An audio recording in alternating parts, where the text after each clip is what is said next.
Good evening, everyone. My topic is what, where, how, and when. I am Sudhanya Sengupta. Welcome to my channel. Learning objective. After this lesson, students will be able to understand where men and women first began to grow the crop. Student will know about the time. Student will be able to understand where is Ganga and its tributary. Student will be able to understand what is manuscript and inscription. Student will be able to understand letters and dates. What can we know about the past? There are several things we can find out. What people ate, the kinds of clothes they wore, the houses in which they lived. We can find out about the lives of hunters, herders, farmers, rulers, merchants, priests, persons, artists, musicians, and scientists. We can also find out about the games children played, the stories they heard, the plays they saw, the song they sang.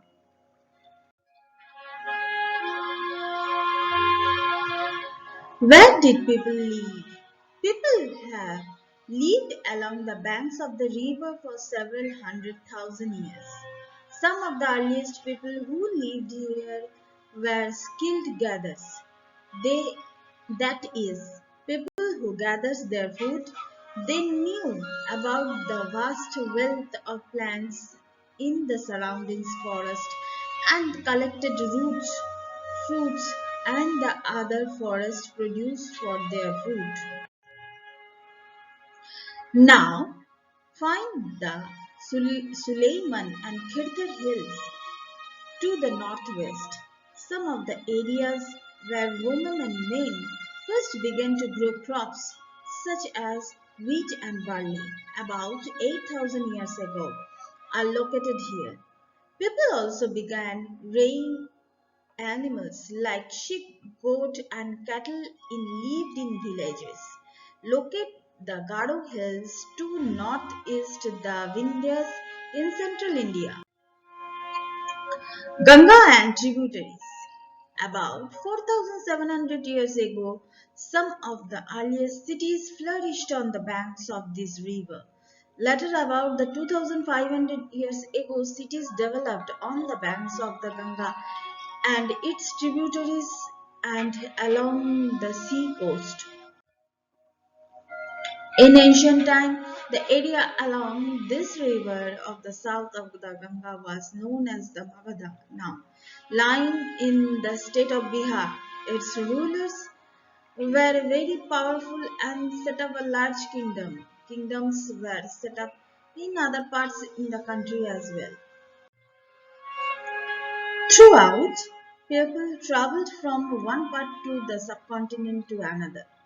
The hills of the high mountain, including Himalayas, desert, rivers, seas, made of the journey dangerous at the time, but never impossible. So men and women moved in search of livelihood, as also to escape from the natural disasters like flood or drought. Sometimes men marched the arms conquering others' land. Besides, merchants traveled with caravans or ships, carrying valuable goods from place to place, and religious teachers walked from village to village, town to town, stopping to offer instructions to advise on the way.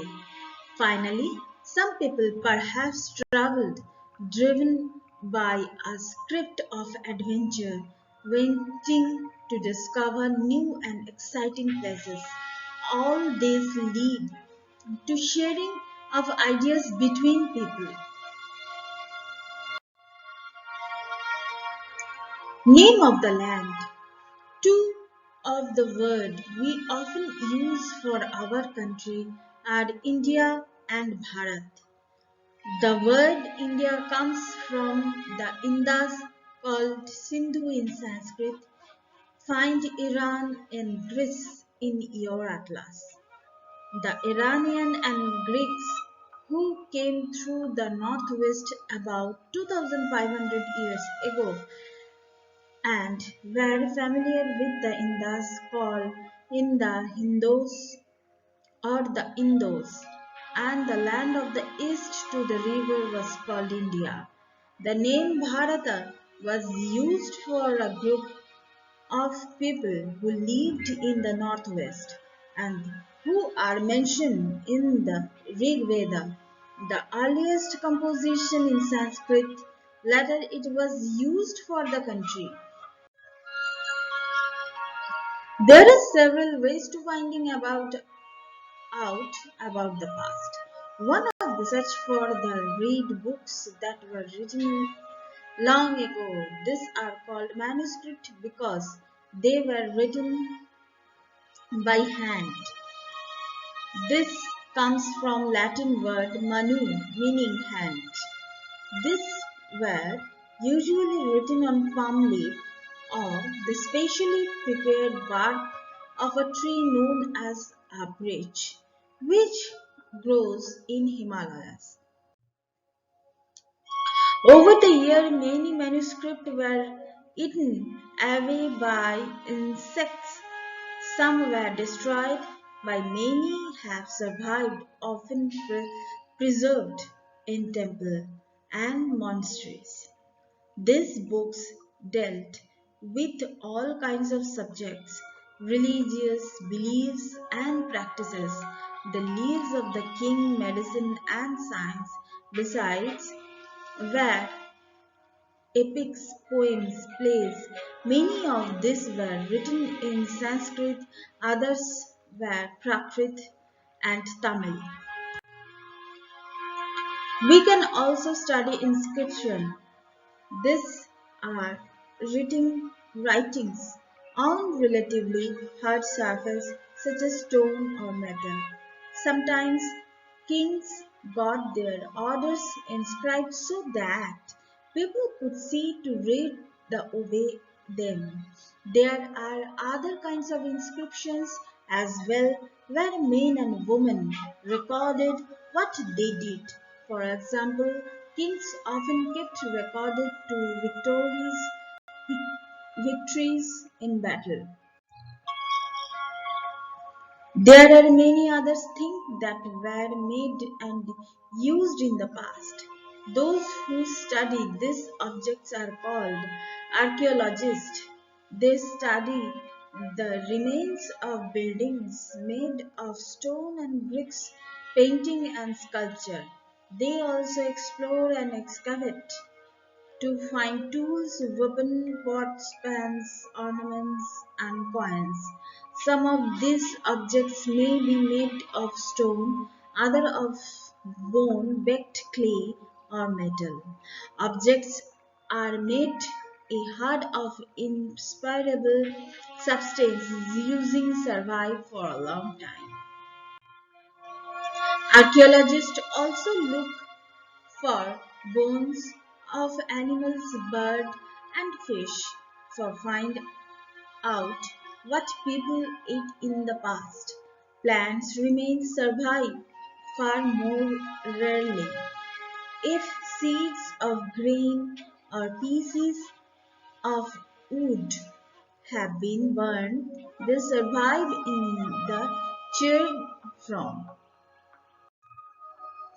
Historian, that is, scholars who study the past often use the word source to refer the information found from manuscript, inscriptions, and archaeology. Once sources are found, learning about the past becomes an adventure as we reconstruct it bit by bit.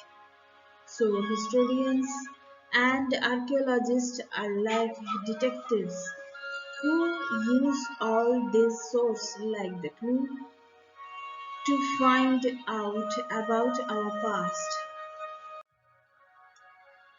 So thank you so much. I hope you all learned something from this lesson. This is class 6 history chapter number 1 according to NCERT. So please keep watching and subscribe my channel. Till then, good night.